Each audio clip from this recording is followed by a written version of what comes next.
assunto que não sai da mídia, não sai das manchetes, não sai aqui do Metrópolis. Se você entrar lá no portal do Metrópolis, o tempo inteiro tem atualização sobre o tarifaço do Trump. Tem gente achando que o Brasil se deu até bem nessa, né? Tem gente achando que o Brasil, né, pegou a tarifa mínima, tem repercussão grande aí no mundo. Muita gente achando que o Trump deu um tiro no pé. Deu um tiro no pé? Vamos ver primeiro o que é que acham os pinguins. Vamos lá, coloca aí. Ô Camila, sei que tem meme, bota, eu sei que tem meme. Bota aí, Camila. Vamos ver o que acha uns pinguins, né? Sobre pinguim. Agora, Trump go home. Vai pra casa, Trump. A gente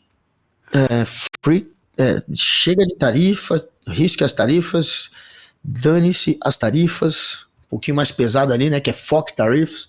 Tem mais, né? Tem mais meme? Acho que tem. Virou olha aí. Olha o Trump aí. Olha o Trump aí. O Trump é o próprio pinguim nesse caso. E um poderoso pinguim. Se pensar direitinho, olha lá. Olha lá. Olha o peso dele. Pois é. Agora tá lembrando você o vai ter pinguim, que explicar essa história depois. Você tem que explicar essa história, Guga, de por que a gente está abrindo e os pinguins aí, que fizeram muito sucesso hoje. Olha os pinguins. Trump conseguiu, galera, a proeza de mandar taxar ilha que não tem gente, que só tem pinguim. Imagina, os pinguins lá vão ter que mudar, talvez, mudar de ilha, vão para alguma ilha ali mais próxima, que as tarifas serem menores, porque lá vai rolar uma tarifa de 34%. Eles vão cair com uma tarifa em cima dos pinguins, coitados. Isso, para muita gente, está demonstrando até um amadorismo do Trump nessa história. O cara fez uma lista e soltou uma lista que tem ilha que não tem gente. Mas sabe quem entende para valer disso? É o Tanguy Bagdadi, né, que a galera conhece, porque ele tá sempre sendo chamado por todos os jornalistas, ele é concorrido, e hoje a gente vai ter esse prazer e essa sorte de contar com o fundador do Petit Jornal, que é professor de política internacional. O Tanguy vai falar aqui com a gente sobre, claro, a repercussão mundial aí dessa história, tá? Muita gente achando que o dia da libertação é o dia da ruína, hein? É o dia da ruína, diz o The Economist, aquela revista importante. E aí, Tanguy, é o dia da ruína que foi proclamado ontem pelo dono? Tudo bem, Guga, tudo bem? Tá me ouvindo bem? Me ouvem bem? Imagino que sim, né? Claro, eu estou ouvindo muito bem. Perfeito, perfeitamente. Maravilha. Estou com um pouquinho de delay aqui, mas não tem problema. Queria agradecer, na verdade, o convite, né? Tá aqui um prazer para falar com o Noblar, né? Para a gente poder falar um pouquinho sobre esse dia curiosíssimo. E, aliás, né? O pessoal está falando muito aí sobre a tarifação, né? Contra os pinguins e tudo. A conclusão a qual a internet está chegando agora é de que foi tudo feito por inteligência artificial, né? Jogaram ali o problema num chat GPT da vida. E o ChatGPT buscou todas as terminações de internet. Então isso explica por que Reunião, por exemplo, não ficou junto com a França. Ora, Reunião é um território francês. Por que Reunião apareceu separado? Não tem uma política comercial separada de Reunião, mas o fato é que a França é .fr, Reunião é .re. E aí a inteligência artificial considerou como se fossem países diferentes. A outra coisa que foi feita também foi uma consideração, isso é hilário, né? Mas na hora de você definir qual é a tarifa que vai ser paga por cada país, foi feita basicamente uma conta meio maluca entre uma divisão entre o total do comércio e o tamanho do déficit americano. Então, esse cálculo, que não faz muito sentido do ponto de vista comercial, é que determinou o tamanho da tarifa de determinados países, na verdade, todos os países com relação aos Estados Unidos. Basicamente, testaram isso, inclusive, jogaram nas diferentes inteligências artificiais e descobriram que o ChatGPT, o Grok, o Gemini, todos eles propunham uma solução mais ou menos parecida. Então, claramente, jogaram isso numa inteligência artificial, falando, pelo amor de Deus, me dá uma solução aqui Como é que eu faço para tributar os diversos países? E a solução que saiu foi essa. Então, o Guga falou agora há pouquinho que soava como um certo amadorismo. Não soa, não. Para mim, é amadorismo puro. Pediram para uma inteligência artificial qualquer formular uma solução, e a solução que veio foi essa. O que é interessante é que alguns países importantes, como Canadá, México e Rússia, não aparecem na lista. Não está claro por quê. Me parece que quem jogou o prompt lá na inteligência artificial pediu para tirar esses países, e a gente tem que ver qual é o impacto que isso vai trazer. Eu estava lendo uma notícia agora há pouco que dizia que o impacto pode ser, por exemplo, um iPhone a $2.300 nos Estados Unidos. É isso que pode acontecer, né? Quando você mexe com tarifas dessa maneira, não dá para imaginar que todo mundo vai automaticamente começar a produzir nos Estados Unidos. É um investimento de longo prazo, investimentos grandes para você conseguir realocar sua indústria nos Estados Unidos, se é que essa indústria vai querer, porque a mão de obra é mais cara, tudo é mais complicado. Então, a tendência é que você possa ter, de fato, um impacto muito severo sobre a economia dos Estados Unidos também. Além dos outros países, claro, mas os Estados Unidos podem sofrer bastante com essas tarifas também. Agora, professor, eu tenho a impressão, e até uma vez já escrevi sobre isso, que o Trump ele governa assim com uma folha de papel em branco assim sobre a mesa dele, um lápis, não é nem caneta, uma borracha, e aí de vez em quando ele tem uma ideia e ele anota ali, ou alguém vem e sopra uma ideia para ele. Ele anota, reescreve, não sei o quê, porque eu pensei que tanto amadorismo não fosse possível no país que ainda é a primeira potência. Essa imagem serve ou ela é exagerada um pouco para a gente comentar, antes mesmo do tarifaço, de falar do tarifaço, desculpe, esse modo de governar do Trump desde que ele chegou pela segunda vez à Casa Branca? Olha, tem algumas explicações, né? Para tudo que ele faz, tem algumas explicações, mas o fato é que ele, de fato, quando você fala sobre a imagem do papel em branco, é mais ou menos isso, né? Ele tem uma certa ideia de que não há qualquer limite. Não há qualquer limite dado por instituições, não há qualquer limite dado pela história, não há qualquer limite dado por diversos fatores. Mas ele tem algumas premissas, né? A primeira dessas premissas é o fato de que os Estados Unidos precisam resolver a questão fiscal. Os Estados Unidos estão com um problema fiscal gravíssimo. A gente está falando sobre uma economia gigantesca, claro, uma economia de 28 trilhões e meio, né? Um negócio inacreditável, o tamanho da economia americana. Mas quando você olha, por exemplo, a dívida americana, é uma dívida na casa de 36 trilhões de dólares. Um valor assim, de dívida inacreditável. Então, a gente está falando aí de 120% do PIB americano de dívida. E os Estados Unidos precisam controlar isso, sobretudo porque essa dívida ela segue crescendo. Ao longo dos últimos anos, a gente teve um crescimento dessa dívida aí na casa de 6% ao ano. Então, cada ano essa dívida cresce 6%. A economia americana não cresce 6%, ou seja, a relação dívida-PIB ela só vai aumentando e daqui a pouco ela pode chegar num ponto no qual ela seja impagável, né? O serviço da dívida começa a ser muito grande. A gente começou a ver, por exemplo, algumas agências dessas de avaliação de risco diminuindo a nota americana, exatamente porque os Estados Unidos começaram a ser um pouco mais arriscados do que o normal. Agora, como é que você soluciona isso? A princípio, você aumenta tarifas, né? Você aumenta impostos. Tarifa não, você aumenta impostos. Só que ele é radicalmente contra aumentar impostos. A promessa dele toda é exatamente baixar impostos. Olha, se você baixa impostos e você tem uma dívida galopante, a dívida vai aumentar, né? Você vai diminuir sua arrecadação, a dívida vai explodir. Então, como é que ele faz para aumentar a arrecadação do governo sem aumentar impostos? Ele faz tarifas. Tá? Então, a tarifa é uma maneira que ele tem de vender para o eleitorado americano, para o público americano, que ele não está aumentando aquilo que o cidadão americano vai pagar. Ele dá a impressão de que quem vai pagar essa tarifa é a China, é o México, é o Canadá, é o Brasil, é a Rússia, é sei lá quem.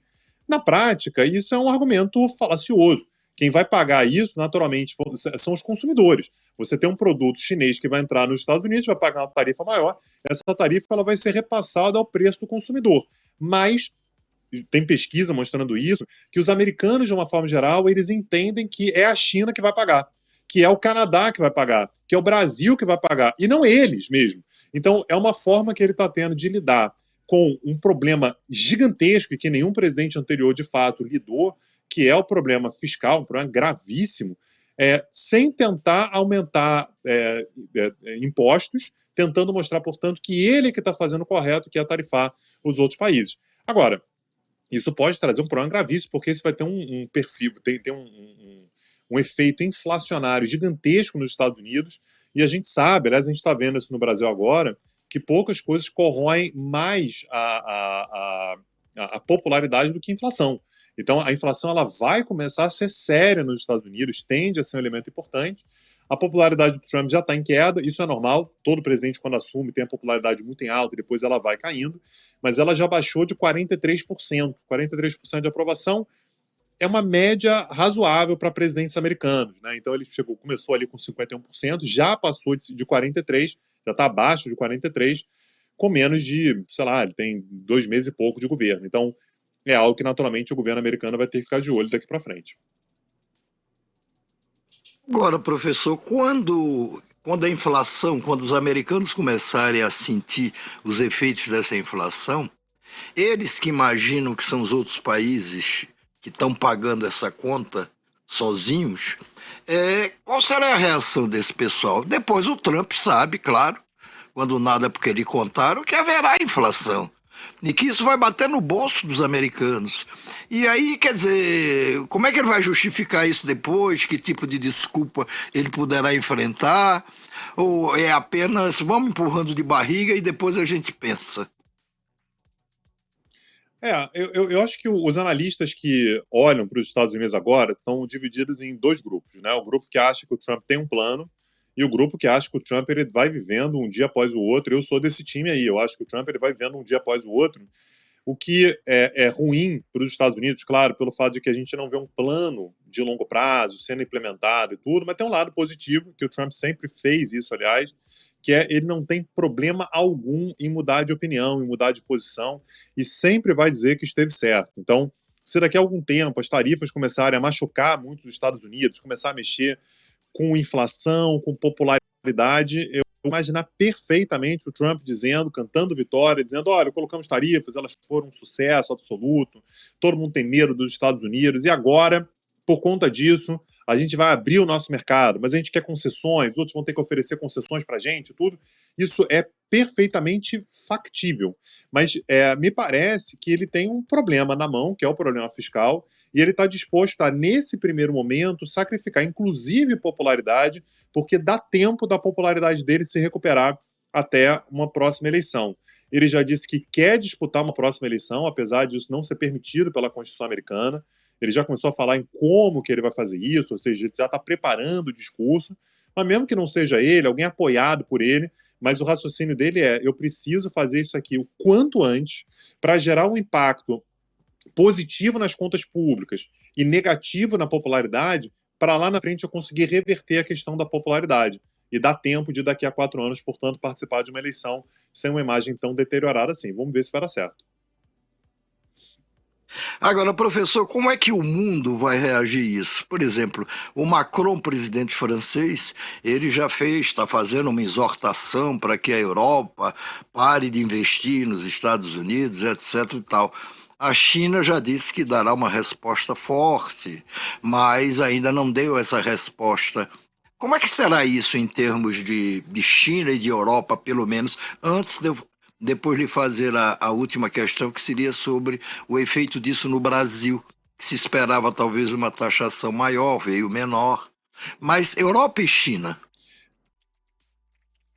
Então, quando a gente olha para esses países, eu confesso que eu fico menos olhando, prestando atenção na reação de curto prazo. A reação de curto prazo vai ter, a Europa eventualmente vai tarifar mais os Estados Unidos, a China já anunciou que vai colocar restrições, por exemplo, a investimentos chineses, né, de empresas chinesas nos Estados Unidos. Os chineses são investidores que têm uma capacidade de investimento muito grande, são os maiores investidores no mundo hoje, então isso naturalmente vai ser um problema para os Estados Unidos. Mas a minha questão é mais uma visão de longo prazo. No longo prazo, a tendência é que os Estados Unidos passem a ser vistos, com o passar do tempo, como menos confiáveis. Afinal de contas, a gente tem o Trump agora na presidência, mas o Trump, mesmo que ele não possa ser reeleito, mesmo que ele não consiga a reeleição, a sensação que está se passando para o resto do mundo é que o eleitor americano está disposto a votar em candidatos que tenham esse tipo de postura. Ou seja, vale a pena eu vincular a minha economia aos Estados Unidos, mesmo que não seja o Trump, começa a cair por terra aquela ideia de que haverá um pós-Trump no qual tudo volta ao normal. A sensação que todo mundo está tendo é, não volta ao normal. Você pode ter um governo Trump, aí depois vamos dizer que vem um governo democrata, mais moderado, que abre os Estados Unidos, depois pode voltar um outro Trump, pode ser o J.D. Vance, pode ser sei lá quem, pode ser mais alguém que tem uma postura parecida, porque o eleitor americano está disposto a votar dessa maneira. Então, no longo prazo, me parece que o impacto é cada vez uma confiança menor de confiar em projetos mais longos na economia dos Estados Unidos. Eu quero fazer uma parceria de longo prazo. Talvez a China seja melhor do que os Estados Unidos. A China tem uma coerência, uma estabilidade histórica maior. Claro, não há democracia, não, as eleições não são livres e tudo, mas eu consigo vislumbrar no longo prazo o que a China vai fazer. Então, recentemente, você falou da França agora há pouquinho, a gente teve a França buscando uma aproximação à China. Isso é algo que era inimaginável 3 anos atrás. Agora já é algo possível. A Europa, portanto, se voltando para a China. O efeito pode ser os Estados Unidos ficarem um pouco mais isolados com o passar do tempo. E o Brasil? Qual será o efeito disso, de fato, no Brasil? Porque, aparentemente, estamos todos comemorando que a taxa é pequena, poderia ter sido maior. Alguns economistas acham, inclusive, que o Brasil será beneficiado por essa situação que, aparentemente, não beneficia ninguém. O que ficou claro com essa tarifa relacionada ao Brasil foi o critério, como eu disse aqui mais cedo. O Brasil ele é deficitário com os Estados Unidos, o que não é comum, né? O normal é os Estados Unidos serem deficitários. No caso dessa relação Brasil-Estados Unidos, os Estados Unidos têm um pequeno superávit com relação ao Brasil. Quando jogaram lá no ChatGPT, né, na inteligência artificial, qualquer que seja, como o Brasil não tem déficit, a tarifa acabou ficando pequena. O resultado foi literalmente isso. Já fizeram esse teste várias vezes, várias inteligências artificiais, várias plataformas diferentes, o resultado sempre foi o mesmo. O Brasil é deficitário com os Estados Unidos, portanto a tarifa veio baixinha. E claro, né, se o Brasil ele acaba competindo pelo mercado americano com outros países que vão ter tarifas maiores, o Brasil acaba se beneficiando. Os Estados Unidos não são tão importantes para o Brasil hoje quanto foram no passado. Os Estados Unidos foram, durante quase 100 anos, os maiores parceiros comerciais do Brasil, de 1916 até 2009, né, todos os anos, os Estados Unidos foram os maiores parceiros comerciais do Brasil. Hoje, a China é muito mais importante. O comércio do Brasil com a China é o dobro do comércio do Brasil com os Estados Unidos. Então, essa é uma notícia que, para o Brasil, ela é boa. O Brasil esperava tarifas maiores, de fato. O Brasil vai continuar acessando o mercado americano sem grandes transtornos, mas me parece que o mercado americano não é mais aquilo que a gente poderia considerar alguns anos atrás, o mercado incontornável, o mercado absolutamente fundamental. A China tem uma importância grande e a tendência agora é que cada vez mais os laços entre os outros países se fortaleçam. A gente viu recentemente China e Índia se aproximando. Ora, China e Índia até outro dia nem se dirigiam a palavra uma a outra. São duas grandes potências comerciais, econômicas. O Brasil, portanto, ele pode participar também de um rearranjo do cenário internacional no qual os seus produtos sejam mais valorizados. Só um último comentário. Os Estados Unidos são os maiores produtores mundiais de alimentos. O Brasil é o segundo maior. Então, uma outra coisa que pode beneficiar o Brasil é se os outros países começarem a aplicar tarifas contra os Estados Unidos em reciprocidade, a tendência é que o Brasil também encontre um mercado fértil para os seus produtos agrícolas. O Brasil pode ganhar, na verdade, vendendo para os Estados Unidos e vendendo para o resto do mundo também, se eles tentarem barrerar os produtos americanos. Professor, agradeço muito a sua presença neste programa. Espero que o senhor volte em outras ocasiões. E se o senhor hesitar em voltar, nós vamos atrás. Pode vir. Muito pode obrigado. Vir, será um prazer. Foi um prazer estar aqui com vocês.